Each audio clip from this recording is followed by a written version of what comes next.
they put me through 2.5 years of hell. I mean, my wife and I lost everything we owned: our home, our savings, our insurance, my car, my electric guitar. That really killed me. I had to sell everything I had to pay for lawyers. And I was also gagged unconstitutionally. So I couldn't come on a program like this. I couldn't even defend myself.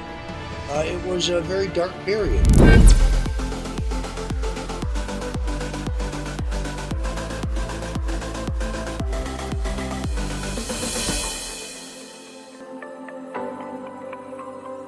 So excited for today's guest, the irrepressible, indefatigable Roger Stone. I think that a lot of people don't know, they know the name, but they don't know his contribution to society, how we are today. And he's actually a very important person, I believe, in the history of certainly Americana. And he's the author of this bestseller book, Stone's Rules: How to Win at Politics, Business, and Style, which arguably should be required reading for all MBA students as they emerge into society.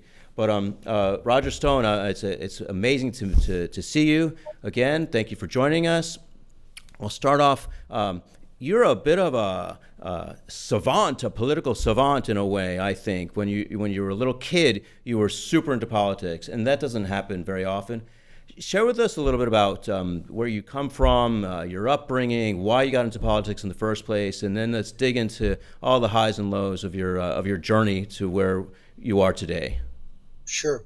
First of all, thank you for having me, and congratulations on the launch of your new show. It's very exciting. David, Layla, great to be with you. I grew up in a very rural area in Connecticut. There were no kids my age for about 25 miles, which means you never developed any aptitude for things like football or baseball or basketball or any kind of team sports. So you kind of have to learn how to do things that you can do by yourself. I became a long distance runner. I ultimately became a weightlifter because those are activities you can do by yourself. But I also became a very voracious reader, and I really liked history and biography. And at that point in my life, I wanted to be an actor. That was my aspiration. Um, my parents thought I would starve to death. They wanted me to become an electrician or a plumber or a drywall man or some trade. My parents went to high school, but they didn't go to college. They were not at all political. My mother was a very devout Catholic, and we certainly were brought up pretty strictly.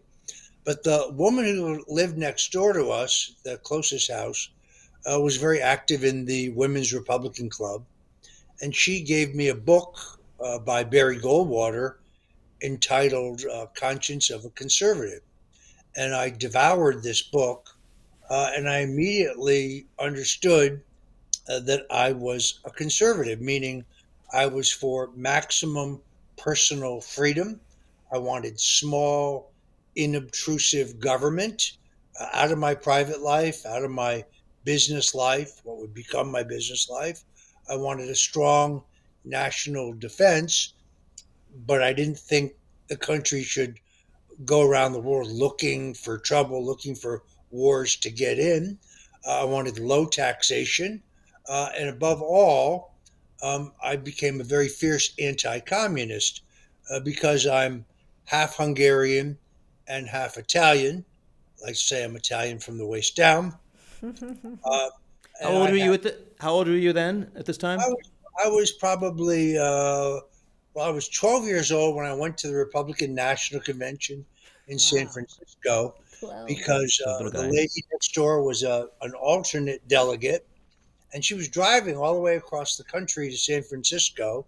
And I persuaded my parents to let me go with her, not only so she didn't have to drive alone, but also because I was a Goldwater fanatic. I wanted to go to the convention.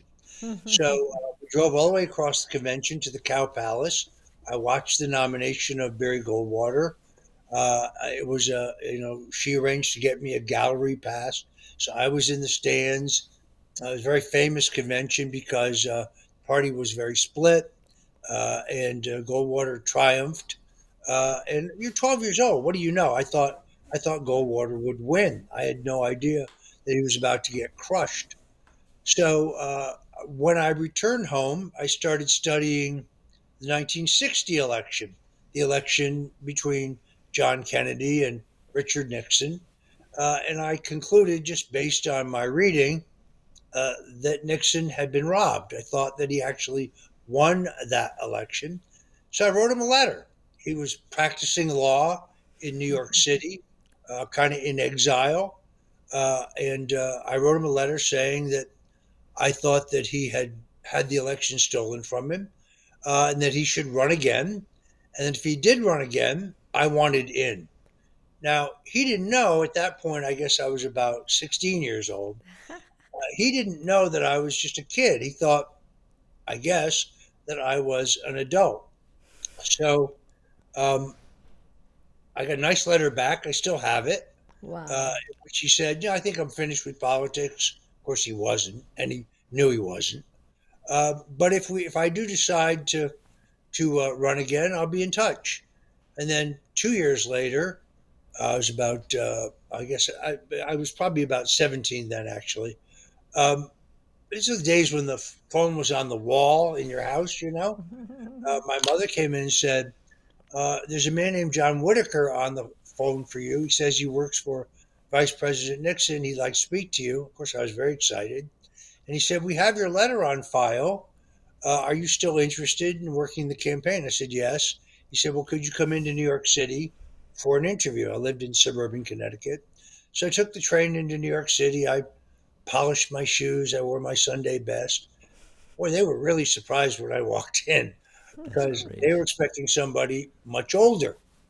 Anyway, I talked them into giving me a job essentially as a gopher, as in, hey, kid, go get coffee. Hey, kid, go take this package to Governor Dewey's law office across town. Hey, kid, go to Grand Central Station and meet Senator Dirksen and bring him back to the office.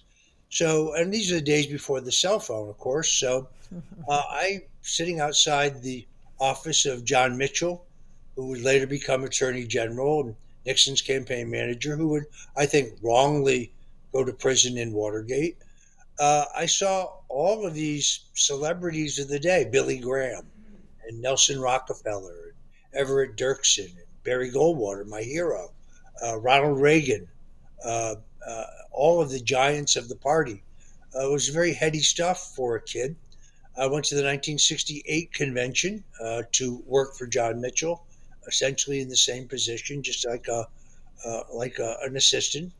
And I ultimately went to college, George Washington University in Washington D.C. But after my first year, I had an opportunity to either work in the president's reelection campaign, 1972, or to continue studying political science in a classroom, and I decided to kind of go for the real thing as opposed to reading about it, and went to work for the president's reelection campaign. The relationships that I made there, since Nixon and Reagan were both from the same Southern California milieu, I parlayed into uh, a job in Ronald Reagan's 1976 campaign when we challenged Gerald Ford for the nomination. We lost very narrowly. After that, I went on to found the National Conservative Political Action Committee, the first kind of national political action committee. We pioneered what today they call negative advertising, which I still call comparative advertising. Came back and reprised that role in 1980, handling the northeastern states for Ronald Reagan's campaign. And that's where I met Donald Trump.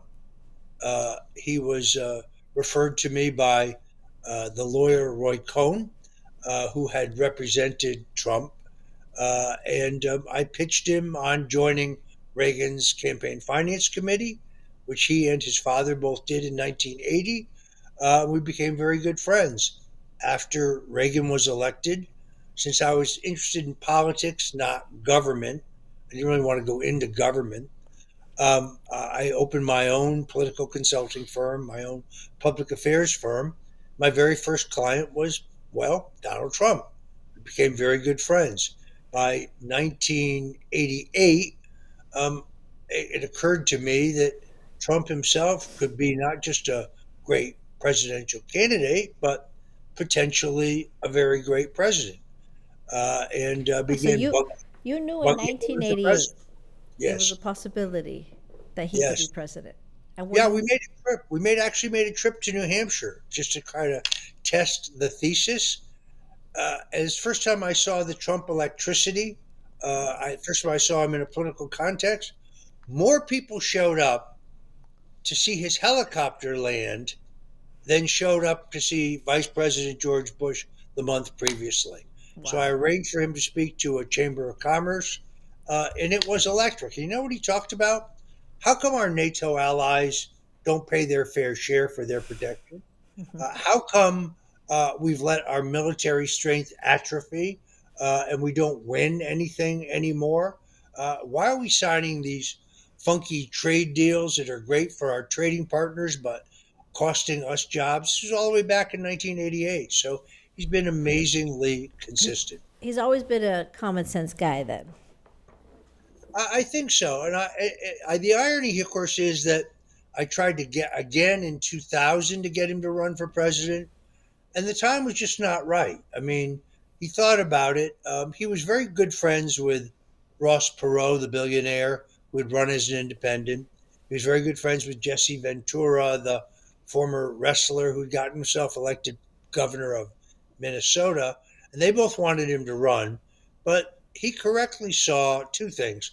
One, that you had to either be a Republican or a Democrat to get elected in America. Still think that's true.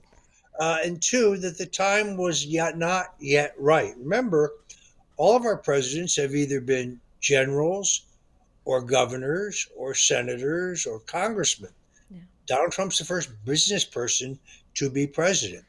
What And year was it when he ran for the Reform Party? That was kind of part of your strategic right, plan that was to. 2000. Now, if he heard us say this, he would point out, I never ran, and it's true, he never ran. We came right up to the edge of it, and then he decided not to run. He announced he would not be a candidate.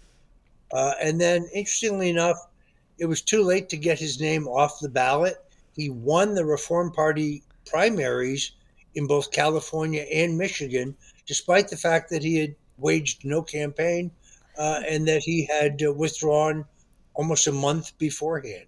Wow. So anyway, I never gave up on this. I tried yet again to get him to run in 2012. He came this close. People kept saying, "Oh, this is just a publicity stunt." Wasn't a publicity stunt. He was always serious about his love of the country and he hated seeing what was happening to the country. And then by 2016, the times and the man came together.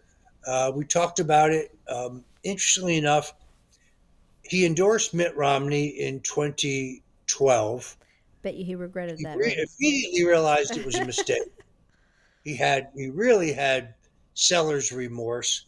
And I called him on New Year's Day, it would have been New Year's Day 2013, as I call him every New Year's Day since I've known him, which is now almost 50 years. Wow. And he said to me, I should have run. I could have beaten Obama. I made a big mistake. I should have run. I'm going to run next time. 2016 is my year. And I Wow. said, well, sir, with all due respect, I've heard that before.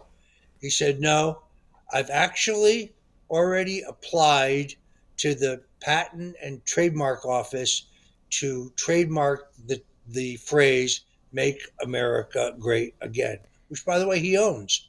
But So I knew I thought then that Reagan. he was I serious about thought Reagan said 2016. that first, right? He did, but what happened was we had so many changes of leadership in Reagan's campaign in 1980 that he had three different slogans. The first slogan was "Make America Great Again." Then the campaign abandoned it, and our slogan became "The Time Is Now." I preferred "Make America Great" myself. Roger, I want to talk about you. The purpose of the show is to put all the attention on you, and I start off by saying I think you're a bit of a political savant.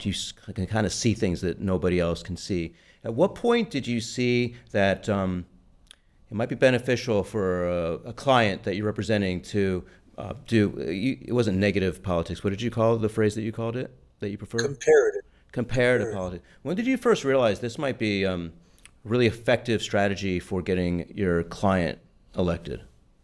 The 1970s. If you agree, and I think you do, that we have a biased media, which has only gotten worse, and that pre-internet, particularly, you only had one source of information. We had three television networks. We had two or three national news magazines that are long gone, by the way. Newsweek, Time, they no longer exist. By the way, the Newsweek that you see online, that's not Newsweek magazine. They sold that name, they sold that logo to the people who run the Daily Beast. So there's nothing newsworthy about Newsweek. That's not news. That's not a journalistic enterprise. That's not journalism. That's just propaganda. Uh, but in those days, when you had more limited news coverage, then you had to buy advertising to make your point. And you had to buy advertising that compared your client with your opponent. And I always believed this had to be issue oriented, whether the issue was taxes or spending or war. It didn't matter what it was. That this kind of comparative advertising had to be 100% accurate, had to be documented to the extent that you could show on the screen your sourcing. I always thought that was a positive. Negative advertising that was either false or too nasty would almost always backfire. uh, Facts had to be presented in a factual but a very calm and concise way. And remember, you have to do all of this in 30 seconds, or for radio, 60 seconds. It's not quite as easy as it seems. I have to write I have to write ads this afternoon for one of my clients who's running in a special election in upstate New York, and getting everything you want to say into 30 seconds much more difficult than you might think. So, do you think where we are today? I mean, I in a way see that where we are today with this massive polarization and people being canceled because they've gotten an uprising, an emotional uprising out of a large percentage of the population. I sort of see a dotted line directly back to maybe your efforts, where you maybe perhaps started this intentional polarization to the point of winning at all costs, and by creating an uprising against somebody else, or a strong negative reaction towards somebody else. Do you see the dots connected like I do, or not necessarily? Well, I probably see the same thing, but I see it slightly different. You see, I think that the divide in the country today is not between Republicans and Democrats. It's not even between liberals and conservatives.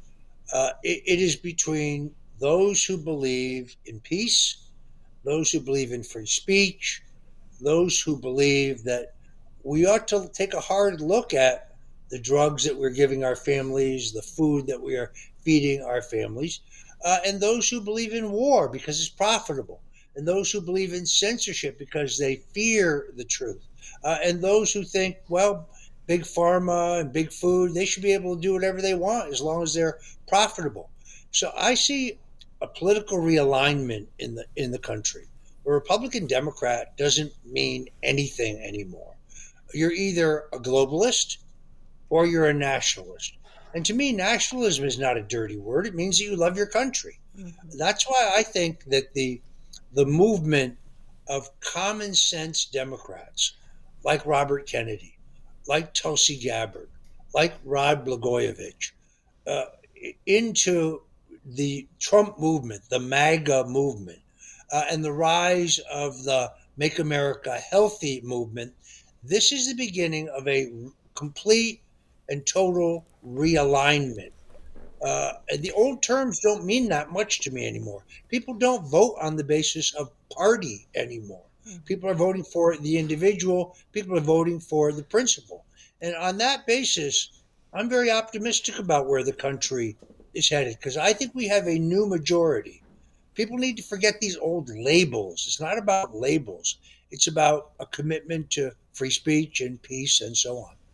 I want to take us back a little to 2020 because this where we created this show called Erased because I'm sure you remember when we first met. I was speaking at an event talking about how the media tried to completely cancel us because we stood up against the COVID shot in the schools, and we put this show on because they really tried to cancel us, erase us, just squash us. I mean, I had CNN, MSNBC, they were all parked outside our school, really trying to cancel us.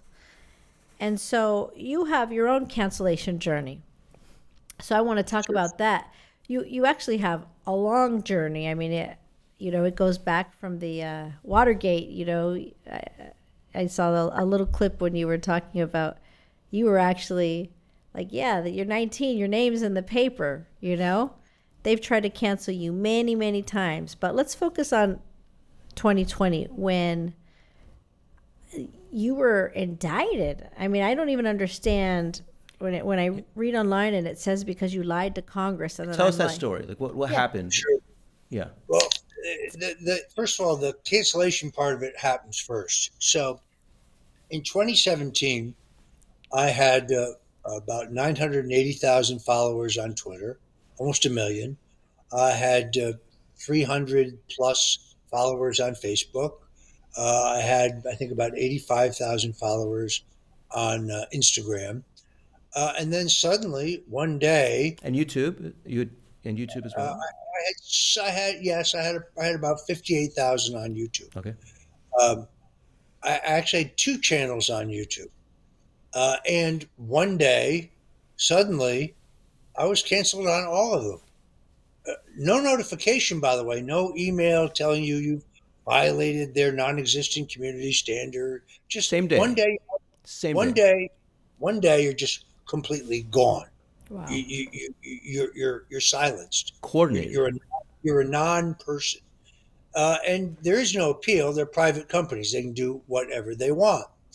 And because I was a supporter of Donald Trump, I had followed WikiLeaks.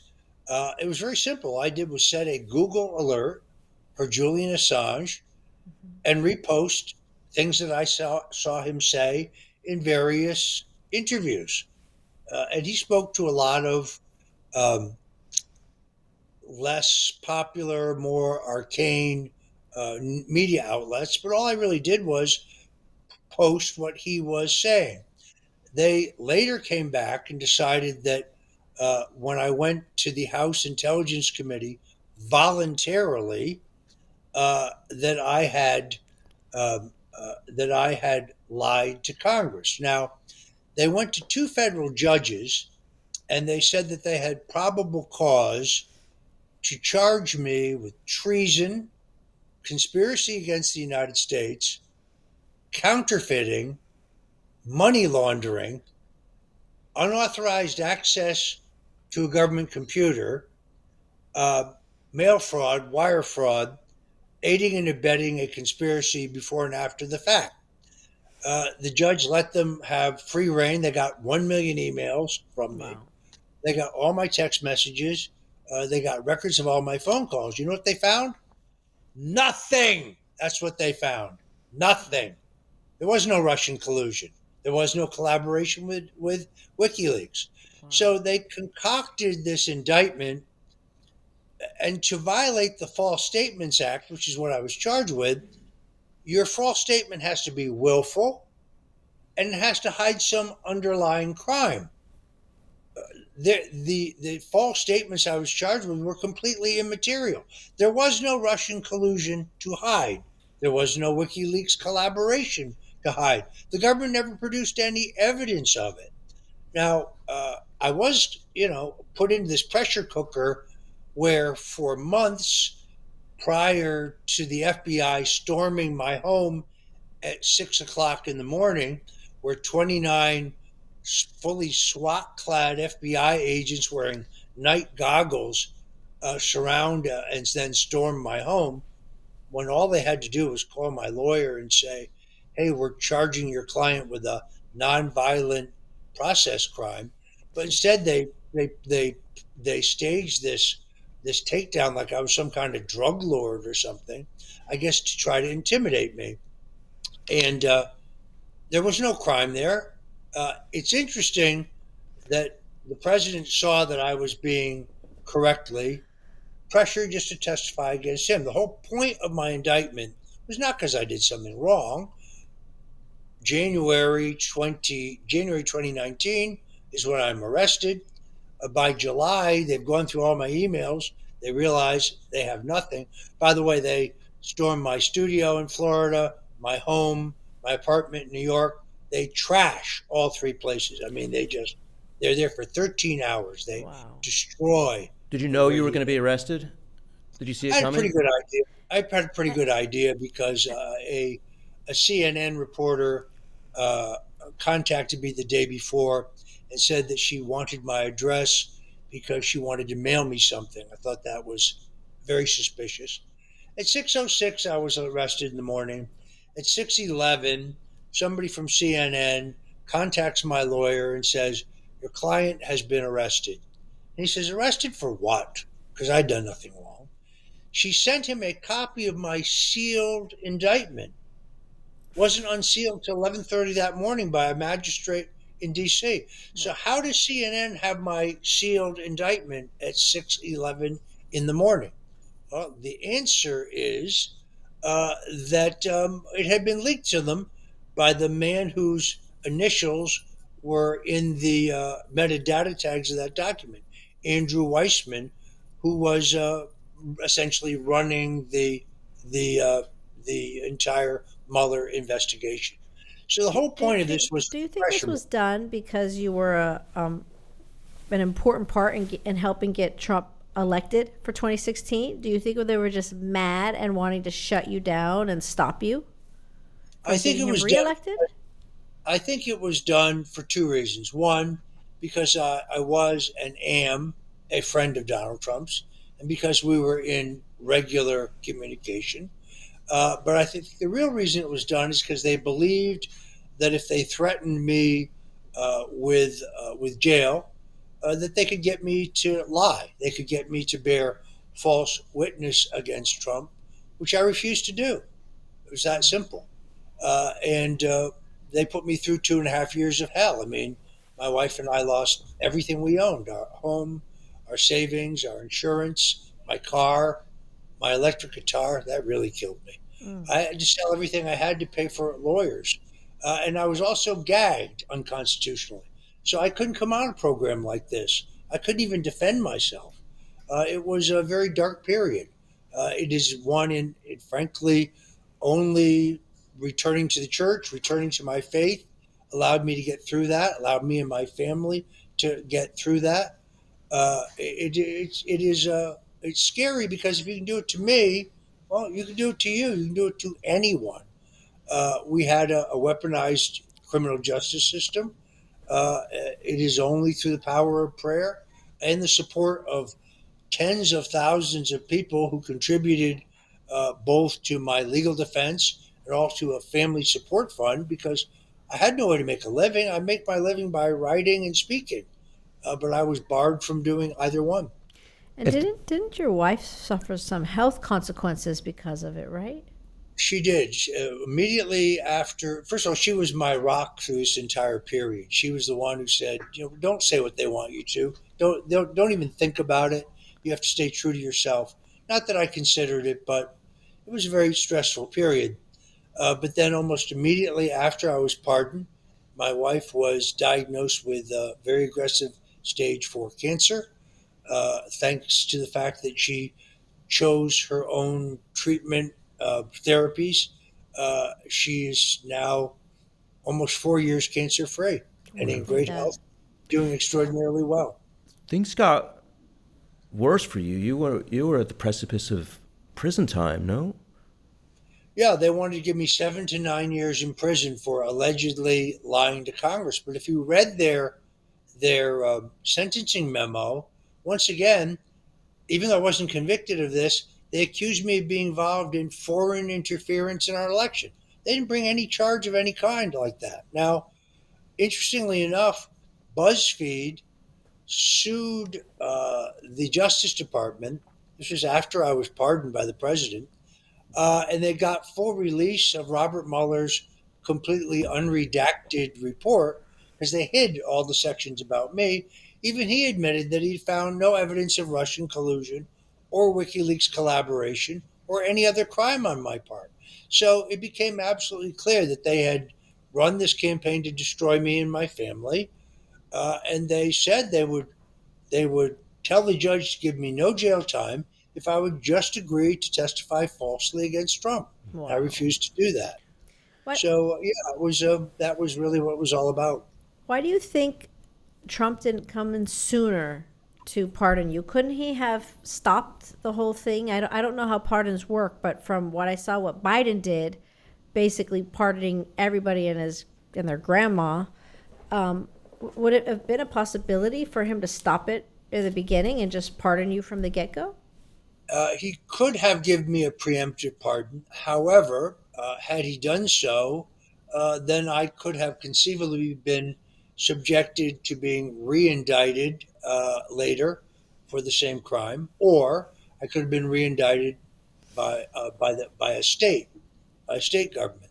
So because I went to trial and then was pardoned after conviction, I cannot be recharged with the same crimes. That would constitute double jeopardy. But Okay. also politically, remember, you had half the Republican Party saying, "Oh, just let Mueller do his work." I mean, they did a great job of convincing the American people that there was some kind of Russian collusion that we needed to get to the bottom of. So politically, I think an early pardon for me was unpalatable. But in the end of the day, what they did to me, the railroading, in which I wasn't even allowed to put on a defense, in which the judge ruled that I had not only had to be gagged, that I couldn't defend myself, and I couldn't disprove that there was any hack of the Democrat National Committee. See, the premise of my indictment was that the Russian intelligence had hacked the Democrat National Committee. I had expert witnesses and forensic evidence that would have disproved that. Judge would not allow me to present it in court. One of the weird things that one of the specific charges was I lied when I said that a guy I knew, who was a TV radio talk show host in New York, told me that he had heard from a woman lawyer who worked for WikiLeaks that they had this devastating material on Hillary Clinton and that it would be released in October. They said that I lied when I said that. I had a text message from him saying all of that in black and white. The judge would not allow it to be introduced into evidence. It sounds So it like was a a total horrible, railroad. surreal nightmare. And I know you were on the verge of, you got sentenced. What went through your head? Like, holy shit, I'm about to go to prison. Like, my balls would be in my throat. Yeah, I just continued to pray that the president would see that this was a complete injustice. That first of all, I was not guilty of any crime. There was no Russian collusion to lie about. Right. That it was all about pressuring me to testify against him, and I prayed for a pardon. And first, he commuted my sentence about 48 hours before I was to be taken into prison, and then What that he commuted your sentence? What does that mean? that means you don't have to go to prison. Okay. But So it's just you're 2 days excused. prior. So you were prepared. How does one prepare to go to prison for a bunch of years? It's How does that crazy. work? Well, first of all, you're not allowed to bring anything with you but a Bible, nothing Wow. at all, not even a toothbrush. And it's hard to mentally prepare for it. But I also had faith that it wouldn't happen. So he stepped in. I was ultimately commuted my sentence, and then that Christmas, that was in July. That Christmas, I got a full and unconditional pardon. Now, go online and try to find that. It virtually does not exist. Stories continue to get written saying Stone was convicted, Trump commuted his sentence. very often I have to have my lawyers contact them and say, well, point out that he was also unconditionally pardoned. So they've buried that. You can find it, but it's hard to find. You know, it is scary that the government can prosecute people for no evidence whatsoever. I don't know if I've ever shared this with you, but the federal government came after us too. The EEOC threatened to indict me specifically because of my stance against wanting the teachers to get the COVID shot. Mind you, not one teacher was fired. Mind you, all I was doing was basically saying, teachers, if you want to get the shot, don't do it until school was over. Mind you, this was the time that over 10,000 teachers had been fired because they didn't want to get the shot. This was all over the country. They're actually being fired in all the other schools besides mine. And I'll never forget, the lawyer was a Chinese guy, and we're on Zoom. And he's basically offering me an insane settlement. You pay us $85,000, and for 5 years you're on probation, and we get to follow everything you do, come into your school whenever we want. And I just thought to myself, you know what? The system is so horribly broken. And I looked at the guy and I said, at this moment, we are still not a communist country. And I'm allowed to share information with my people. And the fact that you're coming after me and you're not coming after any of the other schools out there who actually fired people who didn't want to take an experimental drug, something is really wrong here. And I basically told the guy to pound sand, no deal. But they could have indicted me. They could have. They didn't come back. That was the last we heard of him. She told him pound sand. I did, but when I hear stories like yours and what happened to President Trump and all of these other people that have been improperly crucified, I just realized that, you know, it's so broken, but we do have to stand up against them. We cannot allow them to bend us over and slap us in the ass. We can't allow it. It's not America. Right? More of us need to stand up. And I like that you stand up, because even though at the time you were, 67? You could be literally in prison right now today. I think it's the right thing that you did to stand up and say, I'm not lying, and I'm going to pray, and I believe God is going to have my back because I know I did nothing wrong. Yeah. Not to mention, let's just talk about all the people in Congress who have lied. Fauci, how come nothing happened to him? Hillary Clinton, James Comey, John Brennan, Andrew McCain. These people lied about material things that matter. So General James Clapper, he said there's no metadata collection program on Americans. That was a lie. Edward Snowden proved that was a lie. Where is he today? He's teaching ethics at Vermont College, and he has a well-paying gig at CNN. No, it's a broken system. This is what I admire so much, what you've done with your school and the fact that you refuse to fold under pressure. It takes a special kind of person. There's no question about it. Because it's a broken system. So what does it feel like when you get this reprieve? First, your sentence is commuted, and then ultimately pardoned. It's got to be just, I don't know, the emotions. Describe what that feels like. I fell to my knees and I thanked God, and I embraced my daughter and my wife, and then I started thinking about how I was going to remake my life, because I was completely broke. I had to start from scratch. By the way, I'm still banned for life on Facebook. I'm still banned for life on Instagram. You can go to Facebook right now. There are probably 5 Roger Stones, maybe 10. Who knows? I was in a restaurant the other night, and a guy came up to me and said, "Hey, Stone, where's that crypto I bought from you?" I said, "What?" "The crypto I bought from you on Facebook. When do I get it?" I said, "I don't sell crypto, and I'm not on Facebook. I don't know what you're talking about."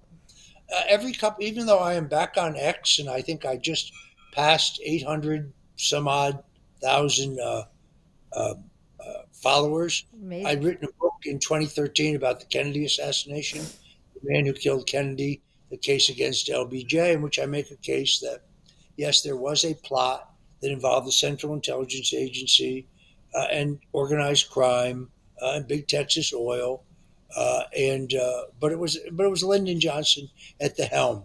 It's a very compelling argument, and I'm not a lawyer, but you read my book and see if I didn't nail it.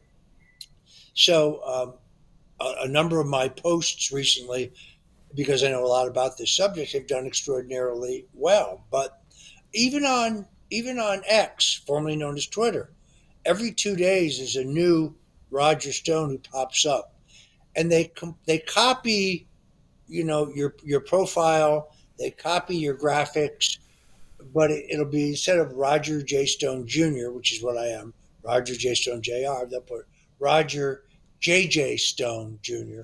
Otherwise, it looks exactly the same. And I complain about it. It takes a long time for them to take it down. And then it pops back up 3 days later with some other derivative. And of course, it doesn't matter how many times I complain to Facebook, the fake Roger Stones there never come down. So people come up to me. It's not just crypto. People say, "You offered me a job, and then I never heard back from you." So, folks, I'm not on Facebook. Don't look for me there. I'll probably never be there.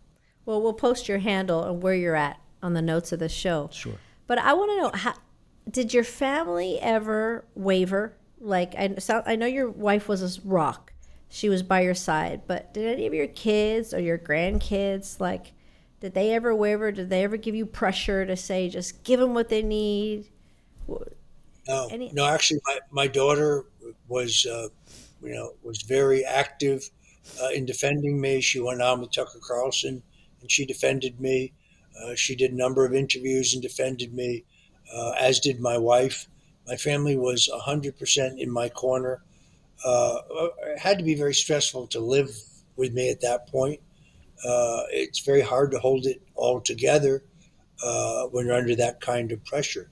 Now, after I was pardoned, yes, my children, my grandchildren both said to me, maybe you should just, maybe you should just kind of retire, write historical books, get out of the fight, stop talking about. I was, like you, a major critic of the COVID-19 vaccination, which I think was both unsafe and ineffective. But they kept saying, maybe you should just shut up and stay out of trouble. I'm sorry, I cannot do that. Sounds familiar. I can't do that. I just can't do that. See, This can't country do is it so either, great. honey. I'm prepared to compete fighting for it. I will continue to say what I really think, and we'll see what happens. I mean, I'm very excited about the political realignment in the country. I'm very excited about what the president is trying to do, but I also don't think the fight is anywhere near over. And when I see these crazy people saying, go burn down Tesla facilities and attack people driving Teslas, it's so funny because after January 6th, if you use the word fight in a speech, if you said, we need to stand up and fight for America, they would accuse you of advocating violence, even though there's nothing violent about that. But now you have members of Congress saying, go burn down a Tesla plant. Nobody complains about that. Didn't they try and frame you for January 6th? Didn't they try and? Yes, even though I wasn't there. So I was in Washington, D.C. I gave a speech on the night of the 5th. You can't see it on YouTube anymore because it's been taken down, but I didn't say anything inappropriate. Uh, Anybody who claims that I knew in advance about, participated in, or condoned violence on January 6th, that's categorically false. First of all, I'm not sure who in their right mind thinks breaking into the Capitol would be politically advantageous to Donald Trump or how that would in some way help him. I mean, I'm a lot of things, but stupid is not one of them. And yeah, in fact, I did. It's a perfect example. They said that I left Washington quickly because I feared being arrested. No, I left Washington quickly because you offered me a ride back to Miami on your plane, and I didn't want to have to go through the airport and be harassed by morons. True. So You know, we had a lovely yeah, ride home. Actually, you had a good. we didn't know what was going on, frankly, like because we were there at some kind of side. No, it was for the Doe Big Tree Yeah, we were event, right? at some side kind of presentation. It was and like all the- the energy on the streets changed dramatically. It's like, what is going on? It got really weird, and we were like, we gotta get out of here. Yeah, my And husband called me and was Yeah. like, "We're coming home now. And then we we don't were know what's going asked on." to swing by your hotel and pick you up, and your lovely assistant, and off we went. But didn't the FBI or CIA call you and say, "Hey, come down to the Capitol"? Weren't they trying to like pull you there? Something Well, weird. yeah, what happened was I had never had any plan to go to the Capitol, and but I was in my room. I never really left the hotel grounds on January 6th. I came out in front of the hotel in the morning, really just kind of stretched my legs, and I posed for many selfies with people. So then the first thing they do is they try is guilt association. Well, here's Roger Stone taking and his pictures being taken with somebody who later gets charged with a crime. I've had my picture taken with thousands of people. I'm not responsible for everything that they do. And then I watched the president's speech on the ellipse. And then the telephone in my room in the hotel rings. And there are two Secret Service agents in the lobby. And they say, "We've been sent to escort you to the Capitol." Wow. And I said, "Well, that's funny because I'm not going to the Capitol." No, we think you should go to the Capitol. I said, "No, I'm not. I'm not going to the Capitol. Sorry. No, Wow. thank you." You were smart. So yeah, I think it was most definitely a setup. Had I left at that exact moment, I would have arrived at precisely the time that some people broke into the Capitol. Then I imagine they would have tried to blame the whole thing on me, but I know nothing about it. I can show you all kinds of headlines that say that my arrest is imminent and I'm the mastermind of the whole thing. No, I don't know a thing about it. I think it was counterproductive to say the least. I also was not involved in the effort to delay the certification of the Electoral College, even though I think such an effort. I'm not a lawyer, but I think such an effort is legal. Also, by the way, there's no such thing as a fake elector. There is no such thing. John Kennedy filed a slate of alternative electors in Hawaii in 1960. It's a good thing for him that he did because when they counted the absentee ballots, he won. They had to decertify the electors who were pledged to Richard Nixon and certify the electors who were the alternative electors who had formed an alternative elector slate for John Kennedy. There is no such thing as a fake elector, even though there are still trials going on in Nevada and other states over Did that. you ever get the names of the two Secret Service men that were in the lobby so you can? Unfortunately, I did not because, of course, at that point, you don't really realize what was going on. Even when somebody said to me, "Oh, someone broke into the Capitol," in my mind, I pictured one person. I didn't realize this was going to be a Fed surrection and that this was going to turn into a full-fledged riot. Did they say wear this hat with these horns on it? If you don't mind.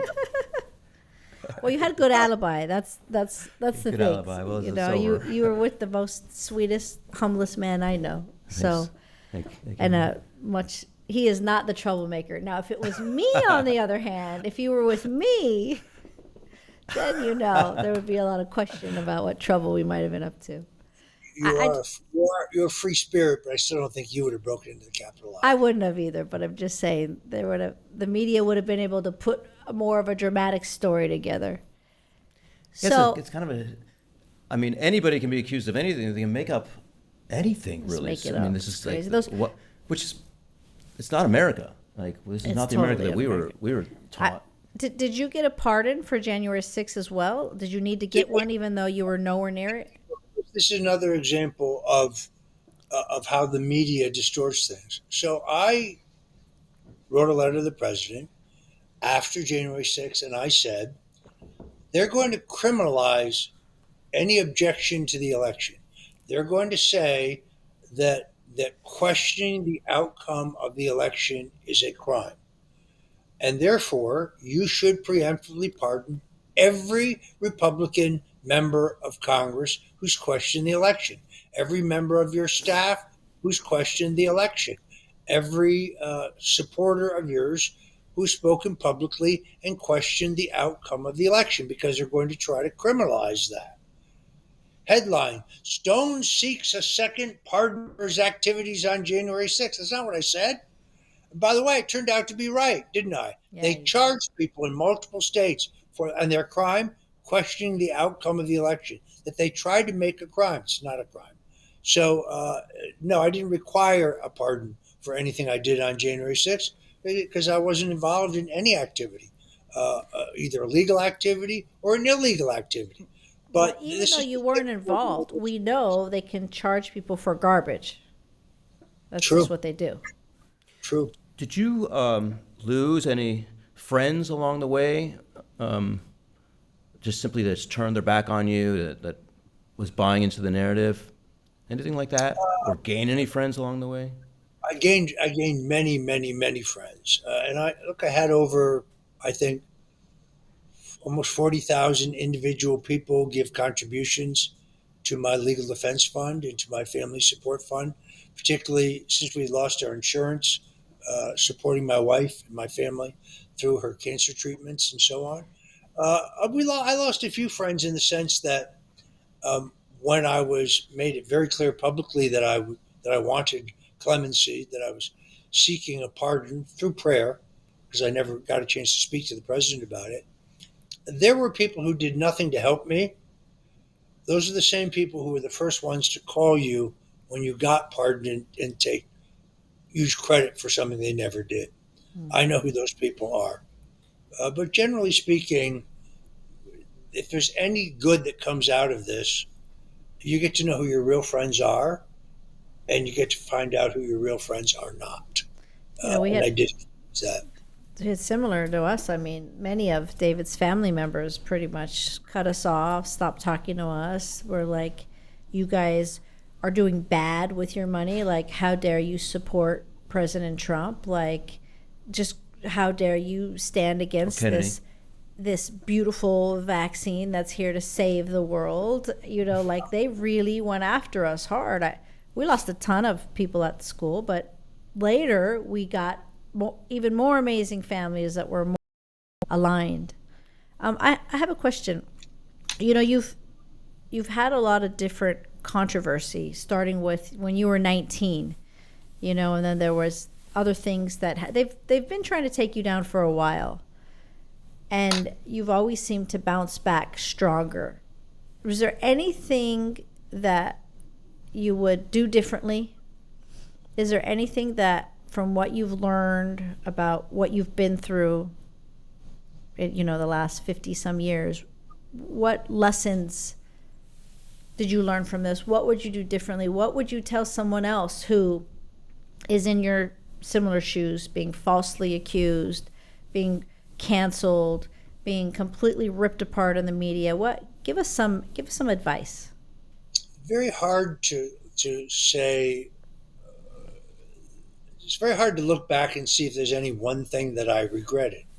I misjudged certain things, so I had no idea that reading something off of Google and reposting it would be constituted as a crime. I thought that was fairly ridiculous. I knew there was no Russian collusion. It was absurd from the beginning.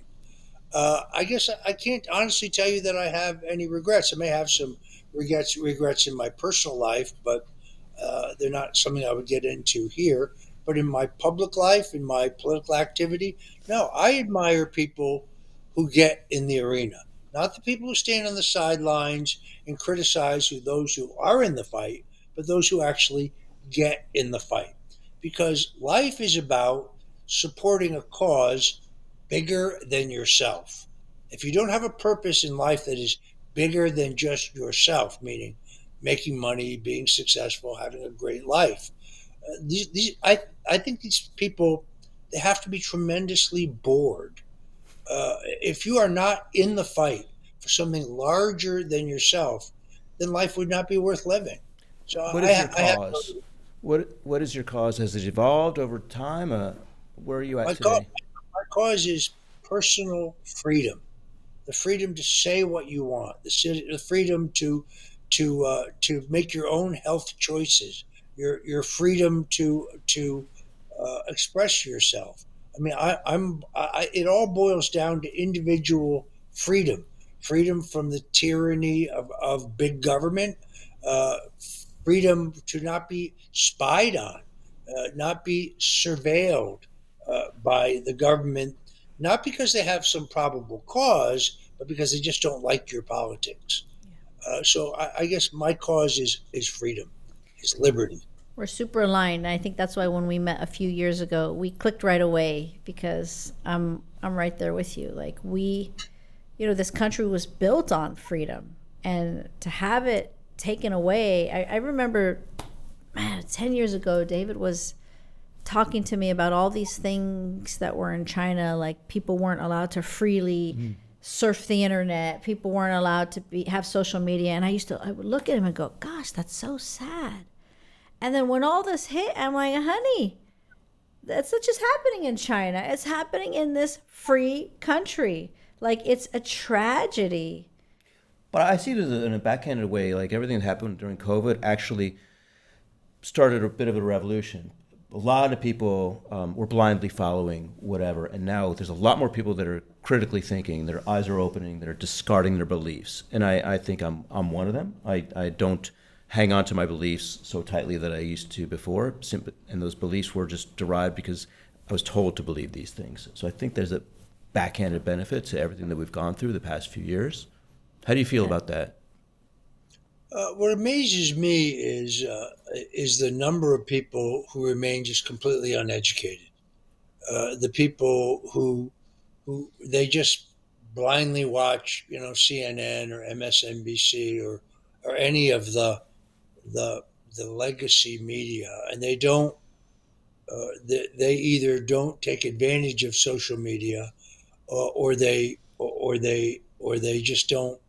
They're uninquisitive. Maybe it's because they're just so busy in their private lives, but there are still, as you know, millions of people who think that the COVID-19 vaccination shot was safe and effective. They actually believe this. Yeah, they do. Nobody died from, what are you talking about? Nobody died from this.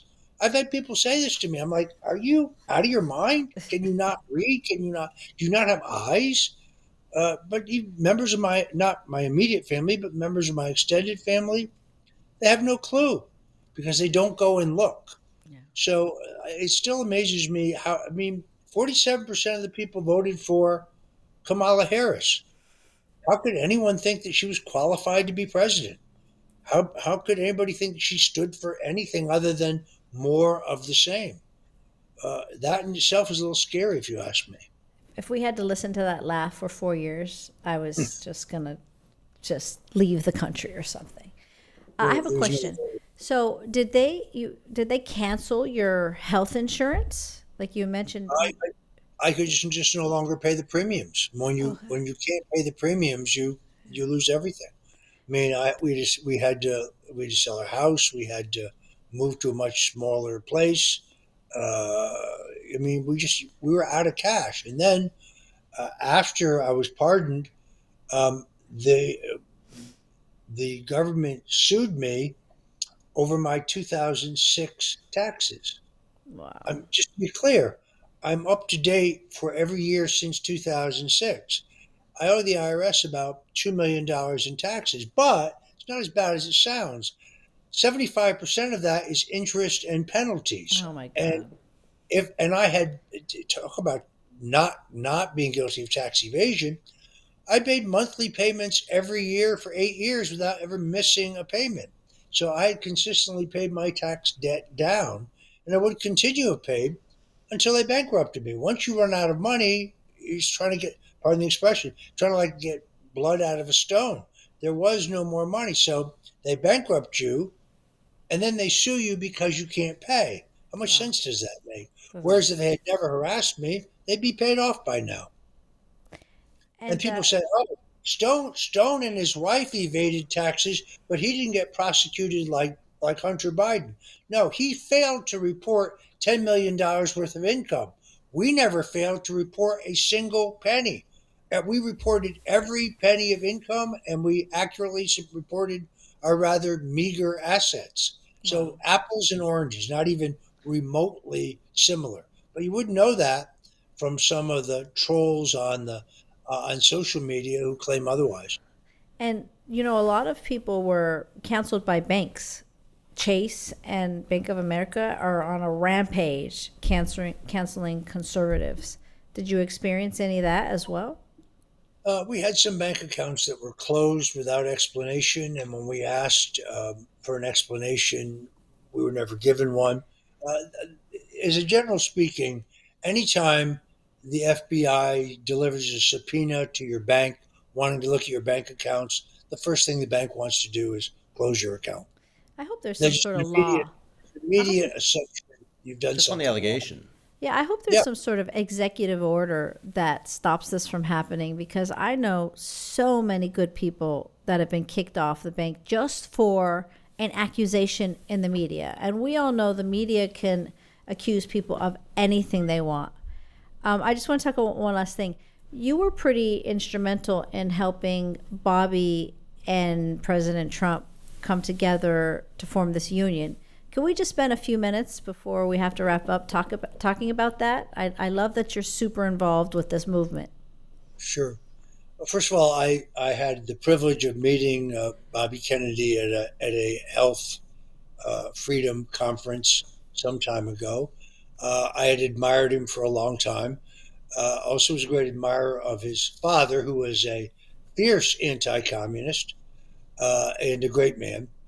And I did think that when he was running as a independent, pardon me, when he was running as a Democrat, I realized that they were going to do to him what they did to Bernie Sanders. They were just going to kneecap him. They were never going to let him compete fairly for the nomination. Then, having supported the Libertarian Party candidate myself in 2012 and helped him get on the ballot, that was Governor Gary Johnson, because I couldn't stomach Mitt Romney. I realized how difficult it was, and that was with a party apparatus to get on the ballot as an independent. I also had a concern that in some states, not all, but in some states, that Bobby Kennedy would take more votes from Trump than he would from them. We thought it would be Biden. And in the end, I realized that we had more in common than apart. Yes, I did encourage this grand coalition. He's somebody that I admire enormously for his integrity and for his courage, and I think it is the wave of the future. This new realignment. I think Susie Wiles, the president's campaign manager, and later his current chief of staff, probably deserves more credit for forging this alliance than any other single person. But she's an amazing person in her own right, and she's doing an amazing job. But she saw the great value of the alliance. I'm also a huge admirer of Tulsi Gabbard. She's going to be the first woman president. I have no doubt about that. I think she was also a very important element in this new coalition. I think it's the wave of the future. Yeah, I'm excited. I think we have a very a lot of changes are going to happen in the next 4 years, and I'm hoping that Bobby Kennedy shines the light around childhood vaccines and everything else that's impacting our bodies. I'm not sure if I told you this, but we opened a wellness center, Setner Wellness. So I would love to have you and your wife come visit us. It's all about longevity. It's all about detoxing, strengthening the immune system. And, since your wife has gone through what she's been through, it would be great to just keep her continuing to strengthen her immune system so that way she can stay ahead of this. So I'd love to invite you to Setner Wellness when you're in town, when you're in Miami. That'd be great. I appreciate it. So I'll leave you with this one last question, Mr. Roger Stone. If your mission and purpose in life is to fight and liberate people and help people find a voice, do you think you have been successful in that cause? Do you have still work to be done? And have you made the world a better place? First of all, I'm just warming up, to be very clear. Anybody who thinks that's the end of my career, I'm just starting. Yes, I'm going to continue to speak out for what I believe in. I'm going to continue working for what I believe in. I guess that is after I'm gone, that's what I would like people to say. He made a difference. That's what I really care about, making a difference. I'm not going to shut up. You can forget that idea right now. Not you, but anyone. And I'm going to continue to correct the record. I have been subjected to an enormous amount of smears, an enormous amount of disinformation. I'm working on 2 books right now. Working on a book on the attempted assassination of Ronald Reagan, because that story has not been told, and it's a shocking story. And I won't get into it now, but that book is easy to write. And I'm working on a book about my own experience of fighting for 2.5 years for my own life. That book, you would think it would be cathartic to write that. It's not cathartic. It's extraordinarily difficult. It's wrenching. It makes me physically ill at some points. But I will finish it and I will publish it because people need to understand that what happened to me can happen to you. Absolutely. I think that's also why this show is so important, because we want to give people a voice like yours to share your story, to share your journey, to share the ups and downs. And I like to hear the things that you said, what got you through it? God got you through it. Prayer got you through it. For everybody, it was something different. And to really inspire others that you can fight back. You don't have to shut up and take it. And there is a platform where you can share your story and be heard and continue doing what you're meant to do and what your mission is. So when you're ready, when this book is ready to be discussed and shared with the world, we welcome you back on our show. This is the best place for you. Actually, I appreciate that. I'd love to have you on the Layla show. That's my show.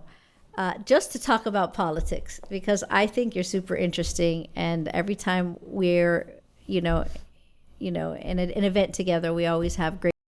So I would love to have you on my show just to talk about politics. I'd be happy to do that. And then one other key thing, Layla, please say hello to your mother because I love your mother. I will. She actually really wanted to be here to watch this episode, but she just got laser on her face, so she's all red right now. Give her my regards. All right, I will. Thank you, Roger. Thank you. Appreciate it. Thanks for coming on our show. Thank you for coming on our show. Good luck with everything. Thank you. you. Bye-bye.